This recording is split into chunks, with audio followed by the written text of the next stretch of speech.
আসসালামু আলাইকুম বন্ধুরা, আশা করি সবাই সুস্থ আছেন। বন্ধুরা, ইরান ইরাক যুদ্ধ চলাকালীন 1984 সাল থেকে 1988 এই দুই দেশই পারস্য উপসাগরে একে অপরের এবং তাদের মিত্র বাণিজ্যিক তেলবাহী জাহাজে হামলা চালানো শুরু করে।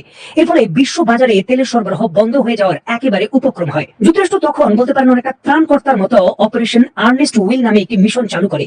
মার্কিন যুক্তরাষ্ট্রের জাহাজগুলো কুয়েতি এবং অন্যান্য দেশের আন্তর্জাতিক তেলবাহী জাহাজগুলোকে সামরিক পাহারা দিয়ে হরমুজ প্রণালী পার করে দেয়। আর এর মাধ্যমে যুক্তরাষ্ট্র বিশ্বকে বুঝিয়ে দেয় যে আন্তর্জাতিক বাণিজ্য সচল রাখতে তাদের সামরিক উপস্থিতির কোনো বিকল্প নেই। 1980 সালের এই ঘটনা একেবারে জাপান, দক্ষিণ কোরিয়া থেকে শুরু করে উপসাগরীয় দেশ এবং বিশ্বের আমেরিকান মিত্র দেশগুলোকে হারে হারে এটি মানতে যেন বাধ্য করে যে তাদের নিজস্ব অর্থনীতি এবং জ্বালানি ব্যবস্থা যুক্তরাষ্ট্রের যুদ্ধ জাহাজ এবং হরমুজ প্রণালীতে পঞ্চম নৌবহরের যে নিরাপত্তা বলয় রয়েছে তার উপর নির্ভরশীল। 2019 সালে হরমুজ প্রণালীর কাছাকাছি বেশ কয়েকটি আন্তর্জাতিক তেলবাহী জাহাজে রহস্যজনক লিম্পেট মাইন হামলা হয়, যার জন্য যুক্তরাষ্ট্র ইরানকে দায়ী করে। এর কিছুদিন পরই ইরান একটি মার্কিন গ্লোবাল হক নজরদারি ড্রোন ভূপাতিত করে নামায়, গুলি করে নামায়।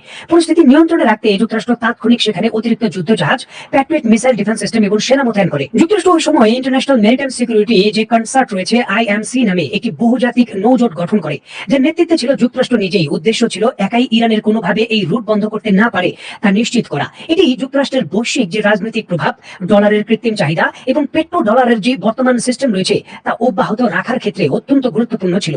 কারণ যতক্ষণ আপনার গুরুত্ব আপনি বোঝাতে পারবেন ততক্ষণ পর্যন্ত নেতৃত্ব আপনার হাতে এবং যে সামরিক কৌশল রয়েছে আপনি নির্ধারণ করবেন। তবে 2026 সালে ইরানের বিরুদ্ধে হামলা ডোনাল্ড ট্রাম্পের এই সকল সমীকরণ যেন পাল্টে দিয়েছে। পৃথিবী এখন 1980-র দশকে নয়, বরঞ্চ 2026 সালে রয়েছে। ইরান যেন যুক্তরাষ্ট্রকে হারে হারে তা বুঝিয়ে দিয়েছে, এমনটা বলছেন সামরিক বিশেষজ্ঞরা। কারণ হরমুজ প্রণালীতে হামলার পর যে ব্লক করেছিল ইরান, তা ভেঙে যুক্তরাষ্ট্র বহু চেষ্টার পরও তার সামরিক জাহাজ দিয়ে নিরাপত্তা দিয়ে আন্তর্জাতিকভাবে জাহাজ চলাচল স্বাভাবিক করতে পারেনি। নিরাপত্তা দেবে জাহাজগুলোকে দূরের কথা, উল্টো যুক্তরাষ্ট্রের যুদ্ধ জাহাজগুলোকে হরমুজ প্রণালী থেকে অনেক দূরে অবস্থান করতে হয়েছে, যেটি আন্তর্জাতিকভাবে যুক্তরাষ্ট্রের যে বৈশ্বিকভাবে সমুদ্রের ভেতর তাদের প্রভাব ছিল তা মারাত্মকভাবে ক্ষুণ্ণ করেছে। হরমুজ প্রণালীতে যুক্তরাষ্ট্র ইরানের সঙ্গে যে চুক্তি করেছে বর্তমান শান্তি প্রক্রিয়ায়, তার অন্যতম একটি গুরুত্বপূর্ণ পয়েন্ট হলো বিশ্বকে আবার এটি প্রমাণ করা যে যুক্তরাষ্ট্র ইরানকে চুক্তিতে বাধ্য করতে পেরেছে বলেই হরমুজ প্রণালী আবার উন্মুক্ত হয়েছে এবং এখানে যুক্তরাষ্ট্রের কার্যক্রমের গুরুত্ব অনেক বেশি। তবে ইরান এই কৌশলে যুক্তরাষ্ট্রকে আর কোনো সুবিধা নিতে দিতে চায় না, আর এই জন্যই ইরান হরমুজ প্রণালীর কন্ট্রোল কোনোভাবেই ছাড়তে চায় না।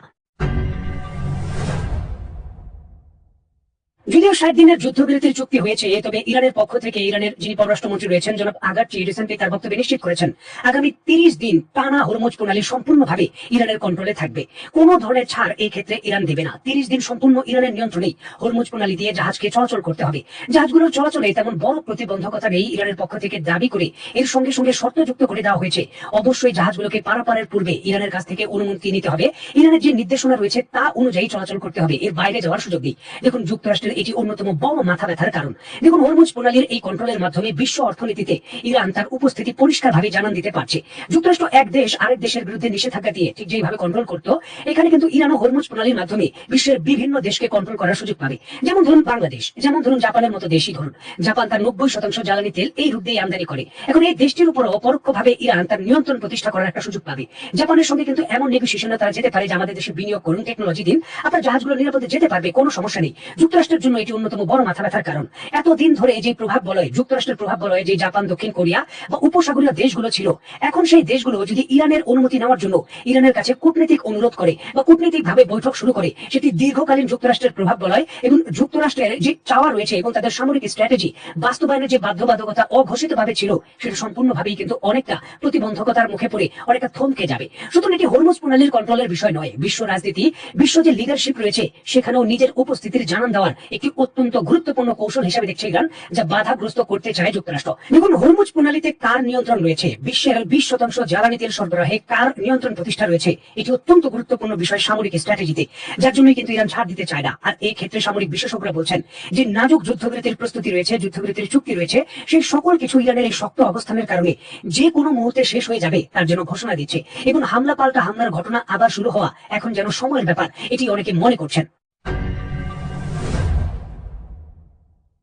দেখুন, একদিকে আগামী 30 দিনের জন্য টানা নতুন একটি অভিযান যখন ঘোষণা করেছে ইরানের পক্ষ থেকে, ঠিক এমন অবস্থায় স্ক্রিনে নিশ্চয়ই আপনারা দেখতে পাচ্ছেন ইসরায়েলের সংবাদ মাধ্যম Haaretz, the Times of Israel এবং অন্যান্য সংবাদ মাধ্যম নিশ্চিত করছে ইসরায়েলের যে অ্যাডভান্স বিভিন্ন ধরনের ওয়েপন সিস্টেম রয়েছে তা গোপনে কাতার, সৌদি আরব সহ মধ্যপ্রাচ্যের বিভিন্ন দেশ ক্রয় করছে। বিভিন্ন আন্তর্জাতিক প্রতিবেদনে বলা হচ্ছে কাতার এবং সৌদি আরব এই দুইটি দেশ তাদের F-15 যুদ্ধ বিমানের জন্য কম্পিউটারাইজ যে হ্যামলেট রয়েছে সেটা সংগ্রহ করেছে ইসরায়েল থেকে। হারেজের তথ্য অনুযায়ী কাতারের রাজ পরিবারে ব্যবহারকৃত 11টি বিমানের মধ্যে 3টি ইসরায়েলি কোম্পানি এলবিট সিস্টেমের তৈরি যে সি মিউজিক আকাশ প্রতিরক্ষা ব্যবস্থা রয়েছে তা বসানো হয়েছে। এছাড়াও 2017 সালে যুক্তরাষ্ট্র এবং কাতারের মধ্যে F-15 যুদ্ধ বিমান ক্রয়ের চুক্তি হয়। সেই চুক্তির আওতায় আধুনিক যন্ত্রাংশ সরবরাহের জন্য ইসরায়েলি কোম্পানি প্রায় 150 থেকে 200 মিলিয়ন ডলারের সাব কন্ট্রাক্ট পায়। এর অংশ হিসেবে কাতারে 160টি JHMS যে হ্যামলেট রয়েছে, মাউন্টেড হ্যামলেট, সেটা সংগ্রহ করা হয়েছে। সেগুলো ইসরায়েলের তৈরি।